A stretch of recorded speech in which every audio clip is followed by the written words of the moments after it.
Bonsoir à tous et bienvenue pour ce nouveau numéro de Troisième Rappel. Comme chaque mois, je vous propose de venir rencontrer un artiste sur la scène où il vient juste de se produire et surtout devant son public qui est resté là pour lui poser toutes les questions qu'il désire. Ce soir, c'est Gad Elmaleh qui nous fait l'amitié d'être avec nous. Il y a quelques semaines, il jouait à guichet fermé sur la scène de l'Olympia son nouveau spectacle, L'autre c'est moi. En ce moment, il est en tournée dans toute la France, mais Gad Elmaleh reviendra à l'Olympia en mars prochain. En attendant, c'est son troisième rappel. Le temps du générique pour installer notre décor, et c'est parti, musique.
Je me disais qu'une petite entrée à la Gad Elmaleh... Non, je vous demande pardon. Je me rends bien compte que c'était grotesque. Merci d'être resté pour ce troisième rappel de Gad Elmaleh. Il vous a fait hurler de rire pendant 2 heures. Vous allez maintenant pouvoir lui poser toutes les questions que vous désirez. Il y a des hommes en noir dans la salle avec des micros. Vous leur faites signe, ils viennent vers vous et vous posez votre question. N'hésitez même pas à nous interrompre. J'ai l'habitude. Merci d'accueillir Monsieur Gad Elmaleh.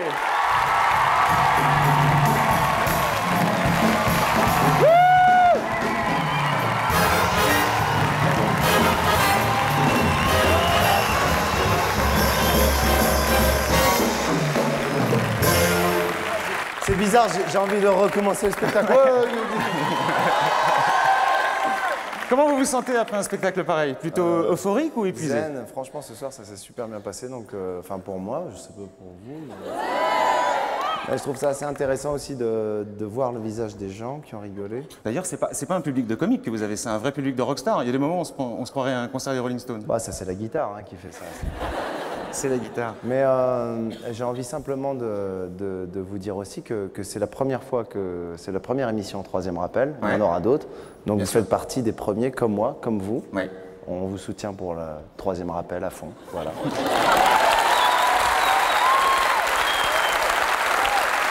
Vous avez un public comme ça partout où vous allez, toujours aussi euphorique? Non, le mardi. Uniquement le mardi. Le mardi, ils sont super. Le mercredi, ils rigolent pour rien. Ouais. Le jeudi, il n'y a que des femmes. Ouais. Le vendredi, que des hommes. Ouais. Et le samedi, des mix. Vous le connaissez d'ailleurs, ce public? Il y a un emploi du temps à l'entrée comme un hammam, c'est-à-dire le lundi... Le lundi, voilà, c'est ça. Je suis content parce que c'est la première fois que je le vois sans faux JL à côté. Donc je peux lui dire ce que je veux. Est-ce que vous le connaissez, ce public? Je vous propose qu'on aille le voir. Vous vous présentez à 2-3? Alors, venez avec moi. Je le connais pas personnellement. Justement, je vais faire mon Jacques Martin. Venez, Jacques Martin, d'accord. Alors, voilà. Une tête qui vous inspire, on va la voir. Bonsoir. Bonsoir. Bonsoir, mademoiselle. Je viens d'Ora spécialement pour vous. Et ben voilà. Pas vrai. Oui, enchanté. Et je vous dis que nous vous aimons beaucoup là-bas. Ben, merci beaucoup. Merci beaucoup. Merci. Ben voilà, c'est la première fois que je touche le public. Et que vous voyez la scène. Et voilà, donc ça c'est fait. Merci beaucoup. Alors vous savez que, non, je voulais informer le public que c'était un honneur que vous fassiez un rappel, puisqu'il y a une règle à laquelle vous ne dérogez jamais. Gad Elmaleh ne fait jamais de rappel. Pourquoi d'ailleurs? Pourquoi? Parce que non, mais il y a des gens que je connais, c'est bizarre. Papa! En fait, ce qui se passe, franchement, hein, là je vais essayer d'être franc et sérieux. Je pense que c'est un peu de la complaisance des fois de dire bon, je fais semblant de partir, après je reviens, je fais un petit sketch. Vous voulez laisser un petit goût de pas assez? Voilà, voilà. Je ne l'aurais pas dit comme ça, mais je vous aide un peu. Mais je sens qu'on est sur la même longueur d'onde. Un petit goût un goût de pas assez. En tout cas, ça vous empêche pas quand même de... Pour le public, j'entends, pas pour vous. J'ai jamais entendu cette expression. Hein. Vous voulez créer de la frustration. Oh, c'est un goût de pas assez, ça. En tout cas... c'est très bien ces fauteuils. Juste avant de s'asseoir... Non mais est-ce que vous avez remarqué qu'il y a un petit raccord chemise quand même? Ah enfin, ouais. Je veux dire, c'est... Ça, c'est une chemise. Franchement, c'est une chemise. Sérieux, pour passer le cap, c'est-à-dire entre le moment où elle est sur le cintre et le moment où on rentre dedans, Ouais. franchement, bravo. Merci. Merci, Gad. Bien. Juste avant de s'asseoir, Gad. Merci. Là, nous sommes juste après le spectacle. Nous avons voulu aussi savoir ce qui se passait avant que vous rentriez en scène. Oui. Vous vous souvenez, il y a quelques jours, je suis venu vous voir à Tours, dans votre tournée province. Ouais. Donc, que se passe-t-il les quelques heures avant de rentrer en scène? Ben, ma foi, vous avez un petit peu les miquettes. On regarde ça.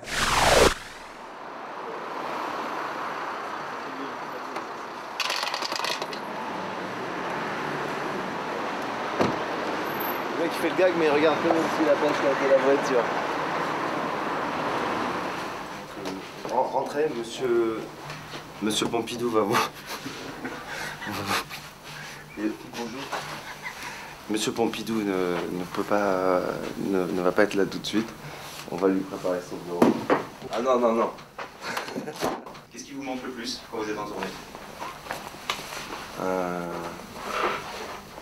Pas grand-chose. Vraiment. Qu'est-ce qui vous manque pas du tout? C'est pas la même question? Non. Là, c'est plutôt une grande salle? Je crois qu'il doit y avoir quoi, 1600, 1700 le Vinci, non? C'est ça? 1900. C'est comme l'Olympia en fait.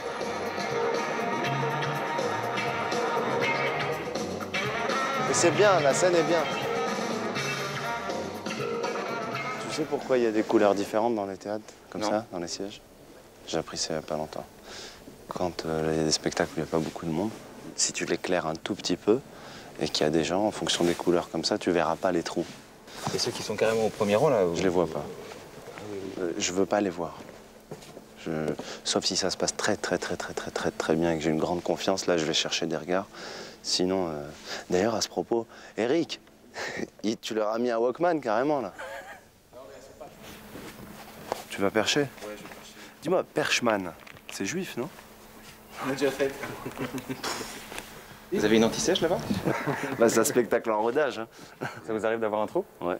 Non, pas un trou, mais l'ordre, si tu veux, des trucs. Comme ce spectacle, il n'y a pas de sketch et un stand-up en adresse au public pendant 1h40. Des fois, il y a des...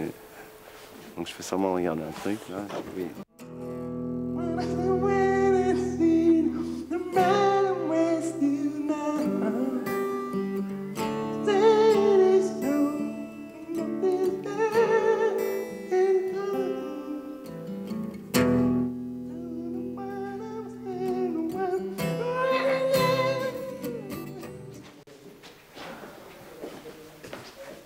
Bonne loge.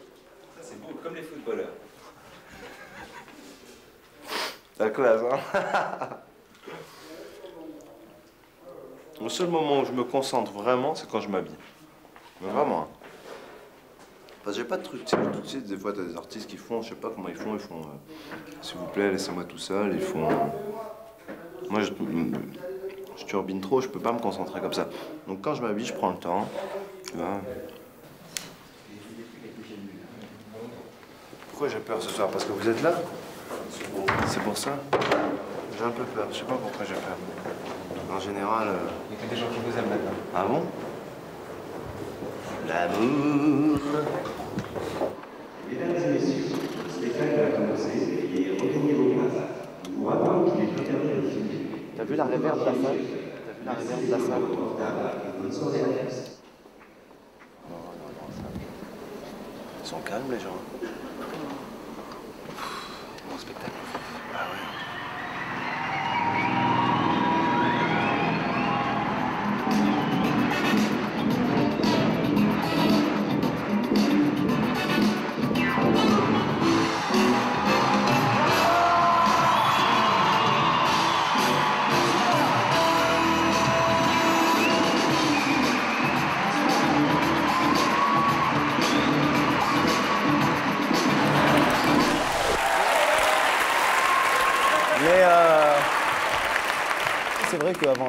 avant de rentrer sur scène, je flippe bien comme il faut. Ce soir aussi, j'étais vraiment...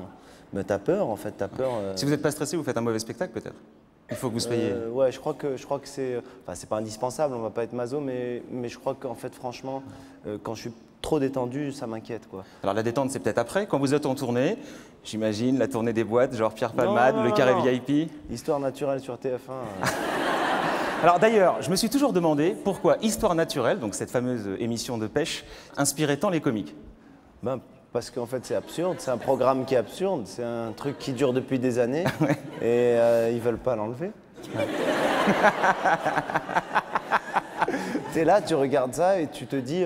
moi, en fait, l'idée du sketch, elle est née en tournée parce que des fois, tu rentrais, tu venais de faire une grosse salle, un zénith, les gens étaient chauds, tu crois que t'es connu, t'es au top, mais en fait, tu termines devant ce truc et tu le regardes, tu regardes parce qu'il n'y a rien d'autre.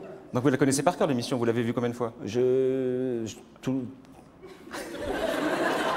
Non, pas tous les soirs, mais assez souvent. Ah, la défaite. Non, mais malgré moi, quoi. Bien. Pour parler un petit peu du spectacle, ce qui saute aux yeux tout de suite, c'est votre énergie. À courir, à chanter, à crier. Où est-ce que vous allez chercher ça? Elle est bien cette question, non? Ouais. En fait, bon, où je vais chercher ça déjà? Préparation physique, je sais pas, vous faites du sport? Non, je fais une petite préparation physique avant le spectacle, simplement pour pas sortir de scène totalement rouillé, quoi. Donc je fais des petits trucs, des bases, quoi, des étirements. Non, pas des pompes, des étirements, mais vraiment. Avant, je le faisais pas. Non, des pompes, ça se voit. Hein. Non, des pompes, non.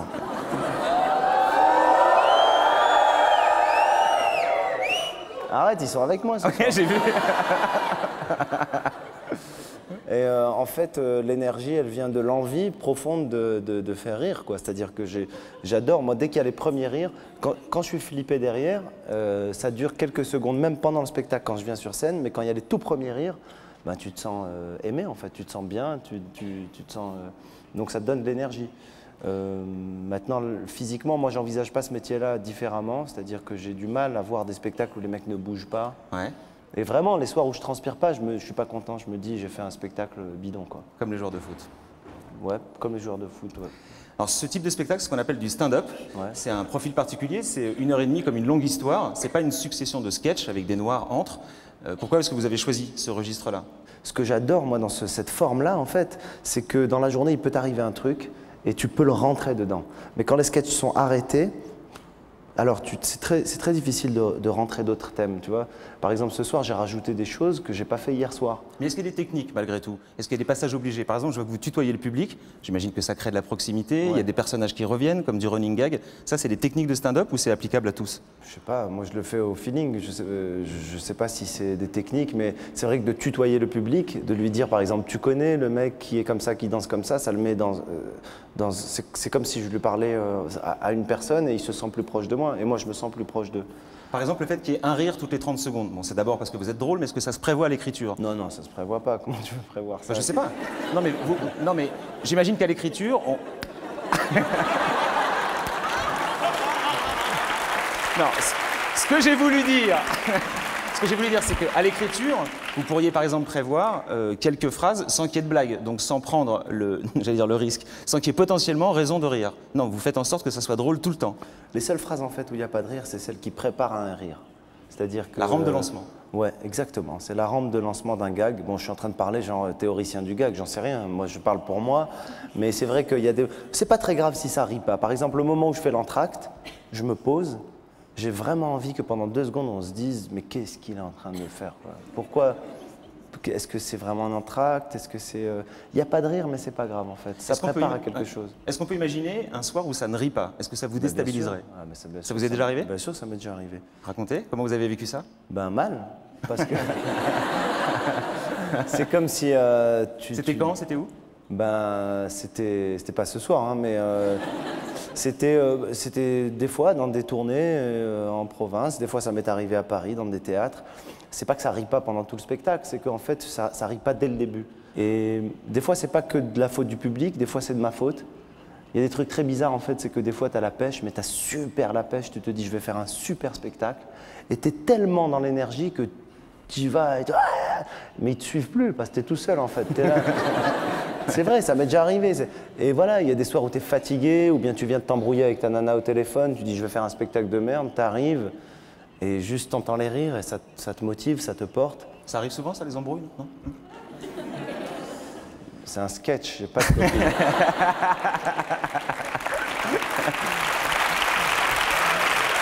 Vous parliez tout à l'heure de l'entracte. On a le sentiment comme ça que c'est un moment d'improvisation. D'abord, est-ce que ça en est? Des fois, j'improvise des petits trucs pendant l'entracte parce que c'est un moment libre. Donc je sais que je peux improviser, je peux rajouter des idées. Mais bon, en même temps, tout est écrit, quoi. J'ai rajouté des choses ce soir que j'avais écrit cet après-midi. Pour voir ce que ça faisait. Par exemple, quand j'ai dit la douche sans fil, quand j'aurais... bah ça, je l'ai jamais joué. C'était la première fois de ma vie que je le disais. Ça vous est venu ce matin, quoi? Ça m'est venu cet après-midi. Non, ça m'est venu hier soir. Je discutais avec ma soeur d'un truc, bref. Et ça m'est venu. C'est-à-dire, qu'est-ce qu'on peut faire quand quelqu'un pète les plombs sur l'argent et tout ça pour critiquer ça? Alors, je me suis dit, comme c'est la folie de sans fil, du Bluetooth, des machins, je me suis dit la douche sans fil. Je l'ai essayé ce soir. Ça a marché, donc je vais l'essayer demain encore. Voilà quoi. Une première question, je crois, dans le public. Salut. Oui. C'était pour demander, tout premièrement, est-ce que tu t'es déjà planté sur scène? Mais planté grave, ça veut dire genre, t'as un trou d'une demi-heure, quoi. Là maintenant. Voilà, c'est ça. Mais planté, genre, je sais plus où je suis quoi. Genre, c'est ça, voilà. Tu sais plus où t'habites. Alors, bon, les vrais trous, comme au théâtre, les trous de texte, dans le one-man show, moi, j'y crois pas. C'est-à-dire, quand tu es auteur de tes textes, tu peux pas avoir un trou. C'est-à-dire que même s'il te manque une partie de texte, c'est toi qui as écrit l'histoire, c'est toi qui as écrit le délire, donc tu sais comment retomber sur tes pattes, même avec d'autres mots. Par contre, ce qui m'est déjà arrivé de faire, là, je sais pas s'ils sont là, je vous aurais montré un petit secret, mais non, il y a des tableaux qui sont en coulisses. Il a des antisèches. Où il y a l'ordre des thèmes que j'aborde, parce que c'est encore les premières représentations. Mais ce qui m'est déjà arrivé, c'est de plus savoir où j'en suis, quoi. C'est-à-dire est-ce que c'est ce thème que je vais aborder là maintenant ou c'est l'autre que je vais aborder? Je sais plus. Donc il y a un petit moment d'hésitation. Mais planter pendant une demi-heure sur scène, franchement, ça n'existe pas, même si t'es australopithèque.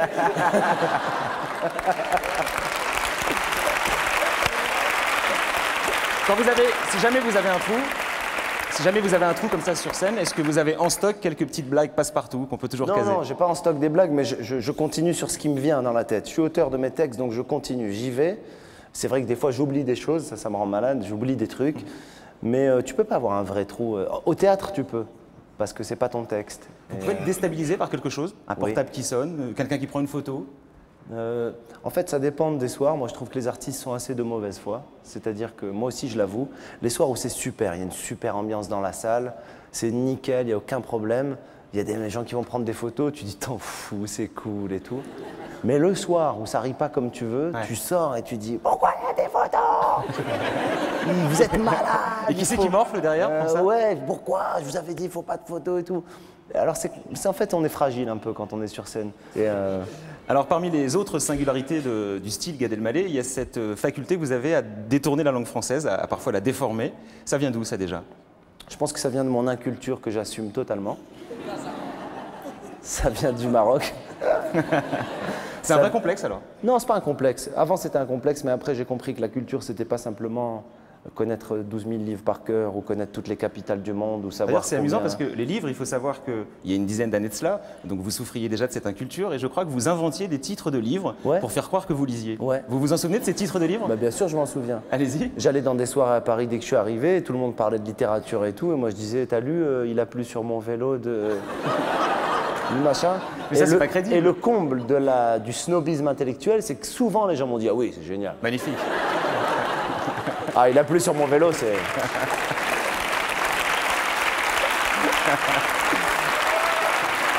Mais est-ce que ça vous arrive encore de le faire aujourd'hui pour vous marrer? Non, je le fais plus ça. Mais en fait, tu sais, quand j'invente les expressions, c'est parce que moi souvent, je crois que, en fait, bon, après c'est culturel, ça vient de là où je viens. Je viens de la tradition orale pour moi, c'est-à-dire qu'il y a des expressions de la langue française que j'ai jamais vues écrites. Je les ai juste entendues. Par exemple, avant, moi je croyais, tu sais, il y a une expression qui dit sans crier gare. Il est venu sans crier gare. Moi, pendant des années, je pensais que c'était sans crier garde, parce que c'est genre, j'imaginais un mec dans un château et tout, qui disait, qui n'a pas crié garde. Mais je me suis fait mon délire à moi. Pendant des années, j'ai dit sans crier garde. Justement, c'est le moment où jamais je me suis dit, tiens, je vais lui faire improviser sur... Je vous soumets 2-3 proverbes ou des expressions de langue française, et puis on voit ce que vous en faites, ok? C'est parti. Par exemple, un tien vaut mieux que 2 tu l'auras. Ah, un tien vaut mieux que 2 tu l'auras. Ça veut... Vous n'allez pas me faire passer pour un hamar devant toute la France. Bon, ça je connais. Ça veut dire prends déjà ce que tu as maintenant. Non, attends, arrêtez, parce qu'après je vais dire le bon truc, ils vont applaudir comme un idiot qui vient de dire... Non, on va faire plus simple. Nous sommes le 14 avril. 14 avril, ne te découvre pas. Parce que tu peux attraper froid. Voilà, bien joué. Mademoiselle, vous avez une question? Bonsoir. Bonsoir. Est-ce que vous pouvez nous mimer une marche avec des chaussures de ski? Alors ça c'est de la gestuelle. Je précise simplement que donc tout à l'heure je l'ai fait en gag, maintenant. La qualité des Gad Elmaleh, c'est sa gestuelle et ses facultés de mime. Et dans le spectacle, vous avez une façon incroyable de mimer quelqu'un qui marche avec des chaussures de ski. Attends, t'as mon forfait, putain. Montez, mademoiselle, il va vous faire une démonstration, il va vous apprendre. Venez, je vais vous donner un cours de marchage avec des chaussures de ski. Bonsoir. Comment tu t'intitules? Sarah. Sarah.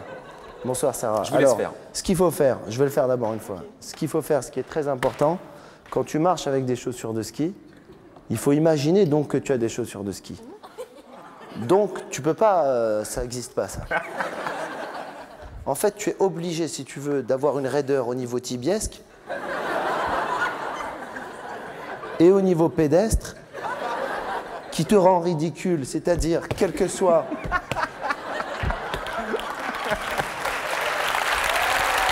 Essaye.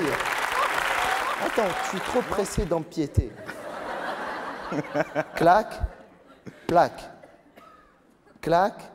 Les gens qui sont en train de regarder l'émission sont en train de se dire, je te jure que je l'ai vu, Gad, il faisait clac, clac avec une fille. Voilà. Demain, on apprendra à marcher avec des raquettes. Merci, Sarah. Salut.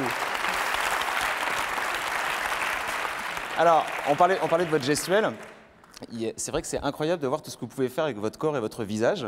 C'est un don ou alors c'est des heures d'entraînement devant sa glace? Non, sincèrement, c'est vraiment étonnant. C'est pas de l'entraînement, c'est un amour que j'ai pour tout le comique absurde et burlesque du corps et tout.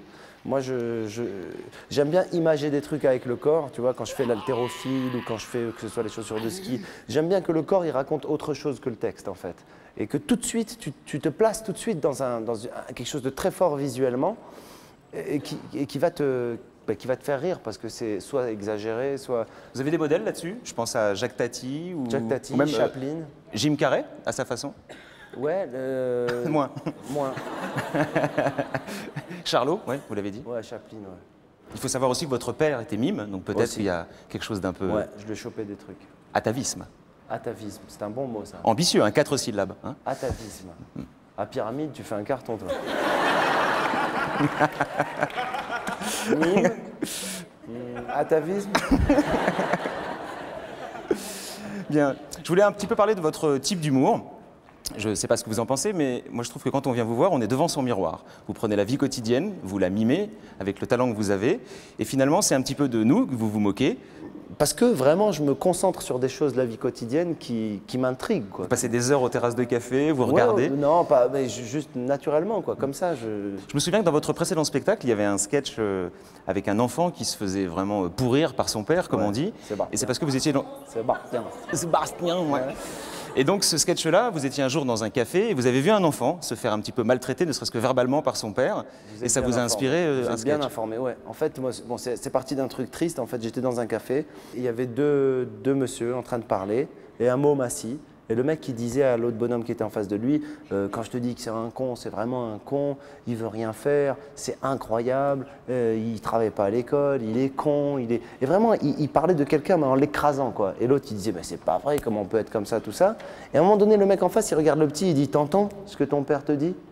Et ça m'a foutu les boules. Je me suis dit, comment on peut parler à un môme comme ça? Donc d'une situation tragique, vous avez tiré quelque chose de comique. Et je me suis dit, alors je vais en faire un sketch, je l'ai appelé Sébastien, et je suis parti dans un truc comique, mais c'est triste à la base. Ouais.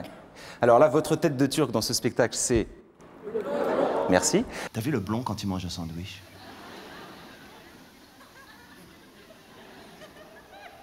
Putain, la mayonnaise, elle sort pas. sais, toi, tu mords dedans la feuille de salade, elle vient comme ça et tout. Lui, les tomates, elles restent parallèles. Toi, t'as toujours une tomate qui sort du sandwich qui fait hop, ça va, ouais. Donc ce blond, c'est un personnage fictif qui est censé incarner la perfection dans tout ce qu'il fait. Alors déjà, je me suis dit, mais peut-être que les gens parfaits, Gad ne les aime pas. Vous n'aimez pas les gens qui réussissent tout ce qu'ils entreprennent? Non, c'est pas vrai. C'est juste que moi, je trouve qu'on a... Bon, déjà on a entendu parler beaucoup du diktat de la mode pour les femmes, mais jamais pour les hommes. Franchement, t'es avec ta nana des fois devant la télé, tu dis, moi je serais jamais comme ça, quoi, tu vois, c'est pas possible. Le mec qui mange une barre de chocolat, il vole et tout, je sais pas quoi.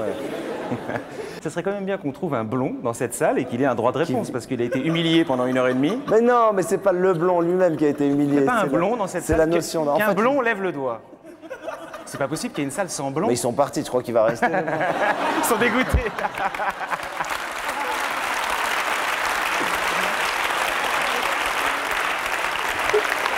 C'est une manière de s'opposer à quelque chose qui est un peu parfait, un truc qui est un peu tout glisse, tout va bien. Puis c'est culturel aussi. Moi, je viens d'une culture où il n'y a pas beaucoup de blonds. À la base. C'est un peu un fantasme, quoi. Non, non, je te jure que je veux pas être blond, mais... Puisqu'on parle de vos origines, il y a quelque chose qui tranche vraiment dans ce spectacle par rapport aux deux précédents, c'est que vous ne parlez plus de vous, mais de la partie marocaine. Donc vos deux premiers spectacles étaient sur le registre du déracinement. Ouais. C'est des sujets que vous n'abordez plus. Vous estimez que vous n'avez plus rien à dire là-dessus? C'est pas que j'aborde moins le déracinement, je l'aborde, moi je trouve, c'est-à-dire en parlant des origines, en parlant de... Mais tous mes spectacles étaient autobiographiques. Celui-ci l'est, mais sur votre vie? Il l'est, mais sur ma vie de maintenant. C'est-à-dire que le premier spectacle, je racontais que je suis parti du Maroc, j'étais au Québec, après je suis venu à Paris, au cours Florent, j'ai vécu des choses. Le deuxième, c'était plus un spectacle à sketch, mais avec de l'autobiographie, sauf Chouchou, qui n'est pas autobiographique, je tiens à le préciser. Qui aurait pu l'être, mais bon, je n'ai pas encore passé le pas. Et sinon, celui-là, il est autobiographique. Je parle de moi, mais voilà. Mademoiselle. Bonsoir. Donc moi, je voulais savoir pourquoi, après un aussi grand succès de Chouchou, vous n'avez pas repris dans ce troisième spectacle? Eh ouais, Chouchou. C'est une bonne question. Parce qu'en fait, je pense, bon, j'ai pas de règles ni de technique, mais je le fais encore une fois au feeling, à l'instinct. Je crois que quand quelque chose marche, et marche très fort, et ça a été le cas pour Chouchou, qui a fait 4 millions d'entrées, c'est quelque chose de très fort qui t'arrive. T'as pas envie de, comment dire, de tirer sur la ficelle, de décliner, de rajouter encore, de te complaire dans quelque chose qui a marché. Tu as envie de passer à autre chose. Parce que quand les choses marchent, il faut passer à autre chose, je pense. Et j'ai une autre théorie qui peut ne pas plaire au public, mais je la défends jusqu'au bout. Quand on donne au public exactement ce qu'il attend de nous, il est déçu. Comme les rappels. Voilà, c'est-à-dire que si quelqu'un attend exactement un truc et tu lui donnes, il va dire « Ah, c'est bon, il a déjà fait. » Trop attendu. Et en fait, Chouchou, je fais un clin d'œil pour ne pas renier totalement cette histoire avec le public, parce que c'est une histoire avec le public. Quand il y a 2000 personnes qui disent « J'adore l'Issoché », pour moi, c'est un moment, mais surréaliste. C'est-à-dire que c'est... Comment vous dites? J'adore l'Issoché. J'adore. C'est un petit plaisir. J'affectionne la... Non, mais c'est-à-dire que c'est un moment surréaliste, mais en même temps, c'est un clin d'œil à Chouchou. Il y a un autre personnage qui a disparu, c'est votre fameux grand-père. Ouais. Et Abdrazak. Mais parce que voilà, j'avance, j'évolue, je passe à autre chose. Mais j'ai remarqué un truc, des fois avec le public, les mêmes gens qui vous disent « Pourquoi vous ne faites plus le grand-père ?» c'est les mêmes qui pourront vous dire « Ah, encore le grand-père !» Ouais. Mais est-ce que... Changez un peu. Alors, puisqu'on parle des thèmes que vous abordez, j'ai remarqué qu'il y en a un qui manifestement vous inspire peu, en tout cas vous ne l'abordez pas, c'est l'actualité en général. Bon là vous effleurez un petit peu les attentats à votre façon et puis l'alcool au volant, mais globalement l'actualité vous ne l'utilisez pas. Est-ce que c'est, je sais pas, c'est des sujets trop sensibles, ça vous intéresse pas peut-être? Ah non, bien sûr que ça m'intéresse, je suis touché par l'actualité, mais en fait c'est dans mon registre et dans mon écriture. Est-ce que j'apporte quelque chose de plus intéressant que les humoristes qui le font, qui sont vraiment leur marque de fabrique? Une revue de presse à la Bedos, par exemple, ça serait pas votre truc? Non, je pense qu'il le fait très bien et moi, c'est pas mon truc, je sais pas le faire. Et j'ai envie d'être universel, mais récupérer l'actualité simplement pour être dans le coup et faire des trucs sur l'actualité, ça m'intéresse pas. Il y a des gens qui le font très bien et j'ai du respect pour eux, pour leur écriture. Il y a un autre sujet sur lequel vous faites l'impasse, c'est la grivoiserie. Il y en a qui l'utilisent beaucoup, je pense à Michael Youn ou Bigard. Vous? Non, là encore, c'est pas un registre dans lequel C'est parce que c'est pas ma vie. Pas... Dans mon quotidien, il m'arrive rarement de faire des vannes, voilà, des vannes de cul ou des trucs un peu. C'est pas mon quotidien. Moi, j'ai toujours l'impression qu'il y a ma mère qui est dans la salle. J'ai toujours peur qu'elle me dise d'où tu sors, pourquoi tu parles. J'ai pas de jugement sur les thèmes, mais il faut que ce soit cohérent. Ouais. Jean-Marie Bigard, c'est cohérent. Ouais. Moi, ça me fait hurler de rire. Et puis j'ai envie, moi, que les gens puissent venir me voir. Comment dire, j'ai envie qu'un môme, s'il a envie que sa mère l'amène voir le spectacle, j'ai pas envie qu'elle soit comme ça en train de dire pourquoi. En même temps, vous lui dites qui est le Père Noël, alors c'est pas très sympa. Oui. Ah ouais. Une question dans la salle? Oui. J'aimerais savoir, parmi tous les personnages que vous avez joués, quel est votre personnage fétiche? Est-ce que vous en avez un? Mais je dois dire que vraiment le personnage de Chouchou, c'est celui que j'ai adoré jouer et j'ai pris le plus de plaisir à jouer sur scène. Parce qu'en fait, il n'est pas que drôle, en fait. J'ai pas envie d'être que drôle des fois, j'ai envie de pouvoir émouvoir les gens. Je me souviens qu'une fois, à propos de Chouchou, vous disiez, il y a certains rires dans la salle à propos de Chouchou, je ne sais pas les évaluer. Je ne sais pas si les gens rient pour une autre raison que celle pour laquelle j'aurais voulu qu'ils rient. Parce que des fois, tu balances des choses qui sont importantes pour le personnage, qui parlent du jugement des autres et tout ça, ou qui parlent de certains extrémismes qui menacent tout le monde et tout. Et les gens rigolent parce qu'ils sont dans une énergie de rigolade depuis le début. Et donc, comme je suis encore avec ma perruque et je parle comme ça et tout, les gens rient. Et des fois, il y a des messages qui passent à l'as, quoi.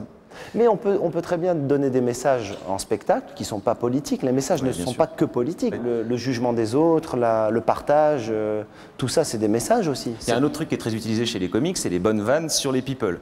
C'est vrai qu'une bonne blague sur Mimi Mati, ça fait de mal à personne. Vous, non, c'est pas votre truc.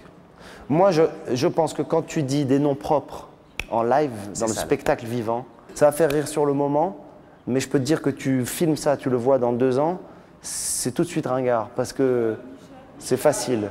Oui, mais Michal, c'est un philosophe. Mais alors, je vais vous dire un truc. Non, mais ce que surtout, c'est que c'est pas un people. Non, mais moi, je trouve que la réaction du public est assez juste. Et je vais vous dire un truc pour être très honnête.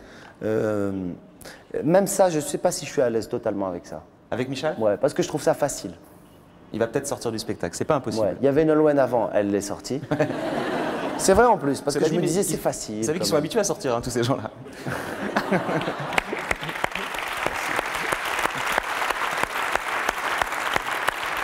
Quand il y en a une bonne, il faut hein. C'était la bonne blague, merci. Si on parlait musique un petit peu, parce que ça c'est très présent dans le spectacle. Bon, j'imagine que c'est pour donner la pêche, il y en a plus que dans les précédents spectacles. Ouais, il y en a plus, et puis c'est parce que j'ai vraiment envie d'être chanteur. Hein. C'est le moment de faire un petit bœuf, non? Qu'est-ce que vous en pensez? On va vous apporter une guitare. Sérieux? Sérieux? Bon. Merci. On a quoi à gagner? Allez, encouragez-le.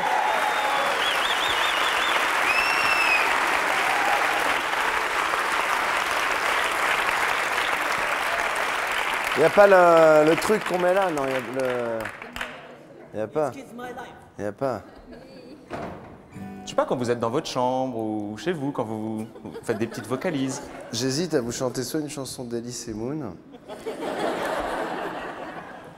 C'est pas vrai, c'est une blague. On l'avait compris. Non, j'hésite. J'aimerais bien vous donner une chanson à moi, mais. Ça, c'est une bonne vanne. Elle dit, mais j'en ai pas. Eh ouais. Non. Il y a beaucoup de bonnes vannes ce soir. Non, ouais, bah attendez, c'est un public quand même. Ça fait longtemps qu'on tourne ensemble. Tu crois qu'ils sont venus pour l'émission? Non, ce qui me fait marrer, c'est que pendant ce temps-là, vous réfléchissez. Alors, juste un petit couplet d'une chanson un jour que j'ai écrite, qui me fait plaisir de vous proposer, qui est une chanson d'amour. Parce que j'étais très amoureux d'une fille à qui j'ai laissé plein de messages. Et en fait, je me suis rendu compte après que quand on laisse un message à une fille et qu'elle ne nous rappelle pas, c'est peut-être qu'elle n'a pas eu le message. Mais quand on laisse 20 messages à une fille et qu'elle ne nous rappelle pas, c'est que c'est toi qui n'as pas eu le message.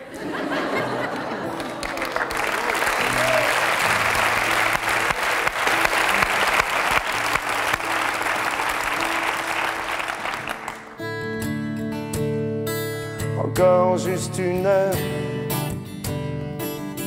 Je me jure de lui dire qui je suis. Oh, si seulement le son de sa voix pouvait me redonner la vie. Mais des images et des sons se propagent dans mon nuage par des anges ennemis. Encore juste une heure, vite que le jour vienne. J'ai peur de la nuit. Hey, hey. J'ai peur de la nuit.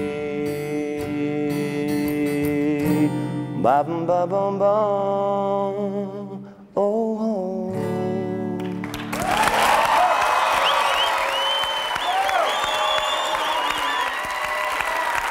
Merci. Bravo. Voilà. On peut imaginer que c'est une chanson qui serait sur votre premier album, ça. Ouais, c'est une chanson qui s'appelle Dans mes pensées. C'est un homme qui cherche une femme qu'il ne trouve pas. Il l'aime et elle... Vous avez fait écouter ça à vos amis des Enfoirés? Non, à la fille qui... Mais elle n'écoutait pas, elle était... Bravo en tout cas. Merci. Merci. Je voudrais parler de votre carrière maintenant et surtout de votre succès. Il faut quand même savoir qu'il y a 7-8 ans de cela, vous démarriez au 2 Jazet devant 12 places payantes. Au Trévise. Au Trévise, ouais. Autant pour moi. Aujourd'hui, vous remplissez l'Olympia pendant un mois. L'année prochaine, vous allez dormir ici, je pense, toute l'année. Comment est-ce que vous vivez ça? D'abord, est-ce que vous avez trouvé ça long ou est-ce que vous avez trouvé ça fulgurant, ce succès? En fait, très franchement, j'ai pas trouvé ça très long et en même temps, on retient de la carrière des gens simplement ce qu'on a vu. Mais on ne sait pas que j'ai fait des courts-métrages qui étaient des trucs totalement amateurs, des pièces de théâtre avec des tournées dans des centres culturels français en Europe de l'Est avec le cours Florent. On ne sait pas que j'ai fait des films où je devais simplement ouvrir une porte et je pensais que j'étais au top. On ne sait pas que... J'ai fait de la figuration au théâtre de Chaillot. Donc, il y a eu une construction, mais je dois dire, et je touche du bois, que ce qui m'arrive là, je suis assez heureux et je le prends, il faut le vivre, le succès. Ça me donne des ailes, en tout cas. Et quand on voit son nom écrit en rouge sur la façade de l'Olympia, on repense aux profs qui ont passé votre scolarité à vous dire que vous étiez un idiot? Bon, un peu, pas trop, parce que ça, on peut y penser, mais je veux pas me laisser aller à ça, parce que c'est pas un sentiment que j'ai envie d'avoir, genre le truc un peu revanchard. Parce que c'était le cas, hein. Mais mais quand on voit son nom en rouge sur la façade de l'Olympia, si je suis très honnête, on s'allume une clope, et on le regarde, et on dit, ça fait plaisir. Mademoiselle? Bonsoir. Bonsoir. Je voulais te dire que merci beaucoup pour l'heure 40 que tu nous as donné de bonheur. Je t'aime énormément. Et désolée, non mais c'est vrai. Et je voulais te poser comme question, est-ce que tu aimerais un jour jouer un rôle à contre-emploi comme Coluche dans Ciao Pantin? Alors, moi déjà j'aime bien ce que tu as dit au début. J'ai un peu le trac.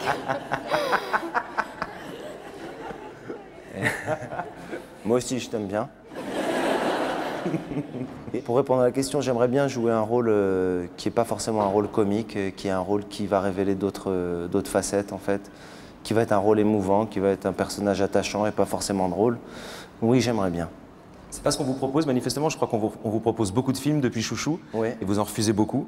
Si vous les refusez, c'est parce qu'ils vous plaisent pas, j'imagine. C'est parce qu'il y a... Trop stéréotypé, ce qu'on vous propose? Non, c'est parce que j'arrive pas... Je prends beaucoup de plaisir sur scène. J'ai pas trouvé encore un film qui, je pense, va me donner autant de jubilation que ce que je vis sur scène. La scène tout seul, c'est quelque chose de très, très, très, très fort. Hein. Émotivement, c'est quelque chose de très, très, très, très fort. Est-ce que, après, quand on se retrouve acteur, au milieu des autres, dans un film, est-ce que c'est pas un peu plus fade? Ouais. Totalement. Pendant des années, on m'a dit « vous préférez le cinéma ou le théâtre ?» Et je formulais des réponses un peu bateau, genre vous savez, c'est comme demander à une mère lequel des enfants elle préfère et tout ça. Et franchement, aujourd'hui, je préfère être sur scène. Ouais. J'aime le cinéma pour la construction des personnages, pour le fait aussi de... Ce qui est bien avec le cinéma, c'est que quand le film il passe dans les salles, t'es pas obligé d'être là-bas. C'est super, il y a des gens qui disent « je t'ai vu hier » et toi, t'étais pas. Ouais. Ça, c'est super. Mais après, le cinéma me procure beaucoup moins de plaisir que le théâtre, je l'avoue franchement. Hein. Puisqu'on est sur le côté on change de registre, est-ce que vous pouvez imaginer faire du one-man show dont le but serait de ne pas faire rire? Un bide. Pardon? Un échec. Non, une écriture, des sujets abordés. Vous seriez sur scène pour parler d'autre chose dans un autre but que de faire rire. Est-ce que vous pouvez imaginer ça? Non. C'est un cauchemar, ça. Fabrice Lucchini le fait, par exemple. Fabrice Lucchini, Il fait rire parfois, mais c'est pas le but premier. Non, mais en fait, je pourrais envisager de jouer dans des choses, des films ou des pièces de théâtre qui sont peut-être pas drôles. Mais très franchement, j'ai pas la crise du comique. J'ai pas la crise de me dire, moi, je veux qu'on me prenne au sérieux. C'est très sérieux, le comique. C'est très sérieux de faire rire. C'est très difficile. C'est pas parce que c'est comique. Il n'y a pas quelque chose de plus noble. C'est pas parce que demain, tout de suite, quand les comiques font des rôles sérieux, on dit, c'est incroyable, vraiment, et il a été révélé. C'est beaucoup plus difficile de faire rire, que ce soit au cinéma ou sur scène. La presse est dithyrambique avec vous. J'ai relevé quelques termes qui sont utilisés pour vous décrire. Intelligence, distance, finesse, aucune vulgarité, justesse, présence. N'en jetez plus. Est-ce que vous avez le melon, Gad Elmaleh? Gad Elmaleh. Non, j'ai pas le melon, non. Franchement, j'ai pas le melon parce que... Enfin, je pense pas l'avoir. En même temps, ça me saoule, cette émission, je vais me barrer. Là, ce soir, vous faites exception, mais d'habitude, dans le civil, vous avez des lunettes de soleil. Oui, j'ai tout le temps des petites lunettes de frimeur. Donc c'est pour se la péter un peu, ouais? C'est pour se la péter, c'est pour se donner un look. J'ai vu Gérard Darmon un jour avec, je trouvais... je trouvais que ça faisait beau gosse. Quand on parle de succès, on parle un peu des femmes aussi. Est-ce que le succès rend beau? Est-ce que le succès rend beau? Bon, c'est vrai qu'il y avait un atout quand même à la base assez... Cela dit, je sais qu'il y a une dizaine d'années, quand vous étiez au Canada, il n'y avait pas encore le succès. Et déjà, vous aviez un certain succès, paraît-il. Je crois que vous disiez qu'elles étaient assez naïves et que vous en aviez un peu profité. Pas naïves, non. Au Québec, ils ont digéré les tabous depuis bien longtemps. Et les filles ont une manière d'approcher le rapport amoureux, le rapport sexuel, le rapport de séduction, qui est beaucoup plus franc qu'en France. Et encore pire, encore plus qu'au Maroc. Quand je venais de débarquer du Maroc, moi j'étais là, je faisais alors, machin. Elle me disait, bah, tu veux quoi exactement? Tu veux quoi là? Tu veux être mon chum, mon ami? Veux-tu coucher avec moi? Veux-tu. Là, j'ai le goût d'être clair, là, tu sais. J'ai pas envie de m'embarquer dans des affaires là, que je connais pas. Vous présentez le menu. Fait que c'est des trucs sincères, honnêtes. Et au début, je jugeais ça. Et après, je me suis dit, mais si toutes les femmes étaient comme ça, il n'y aurait même pas de guerre. Une petite parenthèse sur les femmes. Vous avez dit un jour dans une émission de télé avoir un sacré béguin pour Ségolène Royal. Qu'est-ce que c'est que cette histoire? Encore plus depuis qu'elle cartonne. Elle est présidentiable, hein? Elle est présidentiable. Présidentiable. Vous seriez le premier homme de France? Oh non, arrêtez, elle est maquée avec François. Je crois qu'il y a deux petites filles qui veulent vous poser une question. Bonsoir. Bonsoir. Déjà, le spectacle il était très bien. Mais moi, je voulais savoir, est-ce que tu avais une autre passion par la scène? Waouh. Alors. Pourquoi c'est toujours les enfants qui posent des questions pile poil qu'on ne sait pas quoi répondre et quelles sont les... En fait, j'ai une passion à part la scène, c'est la musique. C'est vraiment jouer de la musique chez moi, même tout seul, écrire des musiques, écrire des paroles. J'ai pris beaucoup de cours de musique quand j'étais môme. Donc ça, c'est vraiment ma grande passion. Et j'ai une autre passion aussi, que personne ne connaît. Mais je te l'ai dit, c'est la plongée sous-marine. J'adore ça. Alors j'aime bien aller voir les petits Nemo.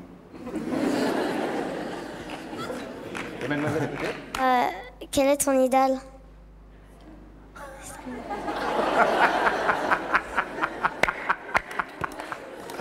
Mon idole, mais dans le théâtre, dans la chanson, dans le théâtre? Fallait pas poser la question. Ah non, mais j'admire beaucoup Woody Allen, qui fait des films rigolos. Et j'admirais beaucoup un chanteur qui est mort il n'y a pas longtemps, qui s'appelle Claude Nougaro, qui écrivait des textes magnifiques. Alors j'aimais bien lire ses textes. Et je vais te surprendre, mais j'aime bien Laurie. Que vous, on peut l'applaudir. Quelques petits mots sur votre vie perso, si vous le permettez. Pas privé, hein. Attention, parce que je sais que vous n'aimez pas ça. J'ai eu peur. Vous le disiez à demi-mot tout à l'heure, sur scène, vous êtes confiant, bien sûr, puisque c'est là où vous vous sentez bien. Mais dans la vie, vous êtes un peu plus tourmenté, je crois. Oui. Oui, c'est vrai. C'est déjà une info de le savoir. On peut vous imaginer très à l'aise. Enfin, tourmenté, oui, c'est... Moi, je suis pas forcément serein tout le temps. Ouais. Moi qui ai passé quelques moments avec vous, enfin, ça se lit dans votre regard, il y a une sorte de plénitude. Enfin, je trouve que vous avez l'air d'être un mec cool. Mais j'ai lu dans des interviews, vous confessiez être pas si cool que ça parfois, un peu impatient, colérique. Enfin, vous êtes capable de parler mal, comme on dit. Non, ça m'arrive rarement. D'ailleurs, j'ai pas le courage de ça. Des fois, je me dis, lui, je vais aller lui dire ça et tout. Il va m'entendre. Moi, c'est pas comme ça qu'on. J'arrive, je dis, ça va. Non, j'ai pas le courage de ça. J'ai pas le courage de ça. Par contre, en fait, je fais mon chemin, en fait. Je sais que j'essaye de gérer les choses. Moi, j'ai très peur du conflit, pour des raisons personnelles. J'ai très peur du conflit. J'aime pas rentrer en conflit avec les gens. Donc, je navigue, j'essaie d'obtenir ce que j'ai envie d'obtenir, j'essaie de donner ce que j'ai envie de donner, mais je n'arrive pas... L'affrontement, ça me fait peur. Ça peut me déstabiliser beaucoup. Et puis, je suis pas forcément à l'aise tout le temps. Là, c'est cool, le public a vu le spectacle, on est là, mais des fois dans des plateaux télé ou des choses... Bon, maintenant, il y a l'expérience, mais c'est vrai que je suis pas tout le temps à l'aise. Moi, au-delà de la notoriété, moi, quand j'arrive dans un cercle de gens et que je connais personne, je suis super mal à l'aise. Parce que j'ai besoin qu'on me regarde ou qu'on m'aime tout de suite. Donc, je suis Depuis tout petit, d'ailleurs. Pardon? Depuis tout petit, vous avez envie d'être le centre d'attraction. Plutôt réservé de nature, quoi. Mais vous êtes rassasié sur votre, on va appeler ça mégalomanie ou narcissisme? Avec le succès, vous êtes rassasié de ça ou il vous en faut encore?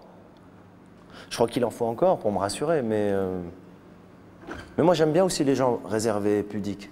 J'aime bien, moi je vais vers eux, ces gens-là. Je vais beaucoup plus facilement vers les gens qui sont plutôt réservés que les gens qui balancent tout du premier coup. Je les juge pas, mais je trouve que... Est-ce que vous êtes difficile à vivre pour les autres? Je pense, oui. Je pense parce que ça cogite tout le temps, parce que par exemple ce spectacle-là, je me réveille souvent la nuit pour dire pourquoi je dis pas ça plutôt que ça, donc ouais, c'est pas forcément évident. De façon beaucoup plus anecdotique, vous avez 2 gros problèmes dans votre vie, entre autres. Hein. Vos pieds, déjà, vous en déconnez un petit peu dans le spectacle, mais il faut savoir que Gad Elmaleh n'aime pas ses pieds. Non, mais c'est un gag. Non, parce que je parle des pieds du blond et tout. Moi, en fait, les pieds, c'est simplement un truc d'enfance, de complexe. Pas grave, on ne voit qu'à la plage. Ouais, je sais pas pourquoi, je sais pas. Franchement... Alors, il y a un autre problème, attendez, bougez pas, je reviens. Une petite surprise, mais c'est 3 fois rien. Ah bon? Oui. Vous avez un souci. Il faut qu'on arrive à résoudre ça ce soir. Vous voulez que je meuble en attendant? Non, pas du tout, je vais revenir. Ça y est, il est à l'Olympia, vas-y que je sors, je rentre. Et je fais l'Olympia, et je vais dans la cachette de l'artiste, et je me balade. On se demande bien qu'est-ce qu'il va amener. Il est où?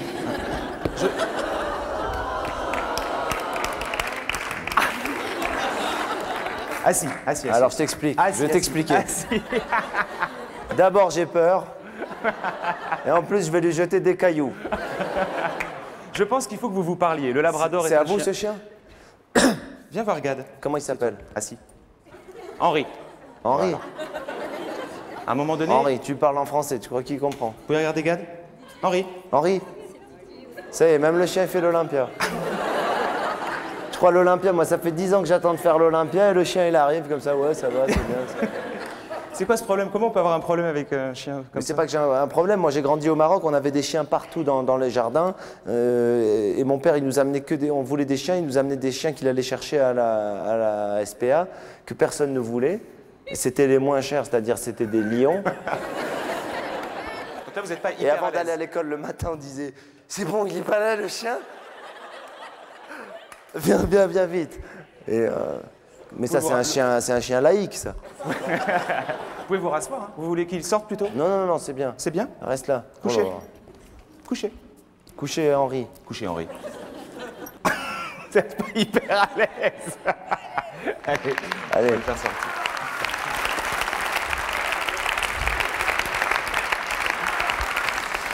Sacré Henri. Il y a d'autres... Vous avez d'autres phobies ou pas? À chaque fois que je le vois, ça me fait quelque chose. Un mot sur votre avenir. Il y a quelque chose qui vous caractérisait quand vous étiez enfant, c'est que vous étiez rêveur. J'imagine que depuis, vous en avez exaucé certains. Tout à fait. Est-ce qu'il en reste à exaucer? Bien sûr qu'il reste des rêves. Il reste des rêves de... Vous pouvez nous en confesser un? J'en confesse un. Oui, j'aimerais bien un jour jouer en anglais, des bouts de texte de mon spectacle. Ah ouais? J'aimerais bien. Mais là-bas, aux États-Unis? Non, ici en France. Ils vont pas comprendre. Ou alors il vous faut des salles bilingues. Si, c'est un projet. Je veux que personne ne comprenne, qu'il soit énervé et que c'est une expérience. Non, je rêverais de faire des extraits. des extraits là-bas. Non, pas du tout, pas du tout. Franchement, je me permettrais pas, surtout s'il y a Henri à côté, je veux pas faire le con. Non, j'aimerais bien, donc peut-être un jour. Vous savez qu'il y a une émission célèbre que vous regardez peut-être qui s'appelle l'Acteur Studio, qui est présentée par James Lipton. Ça se termine toujours par, comme il appelle, le questionnaire Bernard Pivot. Sauf que pour vous, je me suis dit qu'un questionnaire Jean-Claude Van Damme, ça vous ferait peut-être plus marrer. C'est un truc sur mesure, vous voulez dire? Oui. Alors Jean-Claude nous dit, si on enlevait l'air du ciel, tous les oiseaux tomberaient par terre. Est-ce que vous êtes d'accord?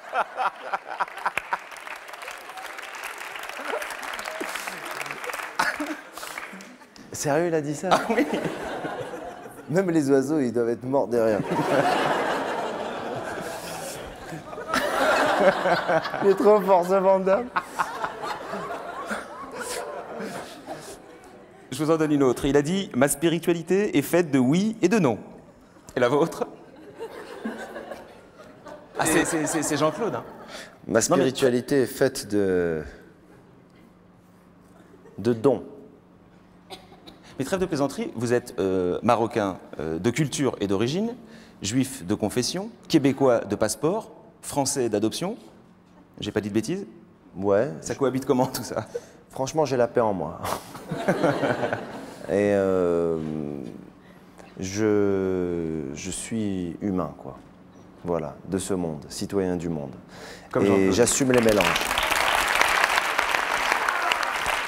Une petite dernière de Jean-Claude? Juste une petite dernière chose, je les défends chacun. Chaque chose que vous venez de dire, je les défends et je les fais cohabiter. C'est très important pour moi. Très, très important. Voilà. C'est tout. Et c'est... Une petite dernière de Jean-Claude. L'eau, c'est quelque chose de concret, mais aussi de pas concret. L'eau a beaucoup de dimensions. Parce que comme vous en buvez beaucoup, je me suis dit que vous avez peut-être un avis sur la question. L'eau. C'est bien, par exemple, pour éteindre le feu.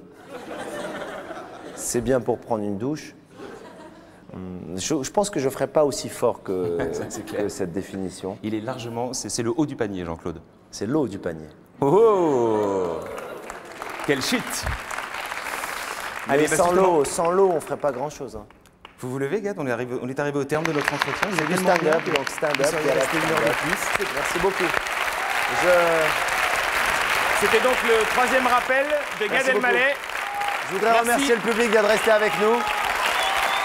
Et je crois que c'est la seule émission de télévision où c'est le public qui choisit d'être là. Ouais. Donc s'ils sont là, c'est qu'ils ont envie d'être là, ça me fait super plaisir. Et ils applaudissent quand ils veulent. Voilà. Merci beaucoup. Merci à tout le monde. Et Gad, merci. Et merde pour l'émission. Infiniment. Merci beaucoup. Merci. Et merci à vous, public de France 3, de nous avoir suivis. Ciao, à bientôt. Merci.